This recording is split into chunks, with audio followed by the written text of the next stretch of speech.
મંતવ્ય અને મારા મિત્રનું નામ પરમ છે। અમે બે જણાએ આ બ્લાઇન્ડ સ્ટિક બનાવી છે। આ બ્લાઇન્ડ સ્ટિક અંધ વ્યક્તિઓ માટે કામમાં આવે છે।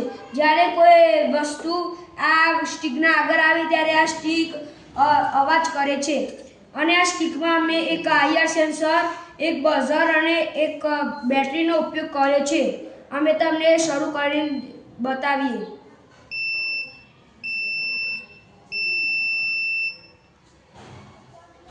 અમે સૌપ્રથમ ત્રણ વાયર GND, VCC અને આઉટ પિનમાં જોડ્યા। પછી અમે તેમાંથી VCC પિન અમે બેટરીમાં ધન વાયર સાથે જોડી, પછી બઝરનો ધન છેદ બેટરીના ધન છેડા સાથે જોડ્યો।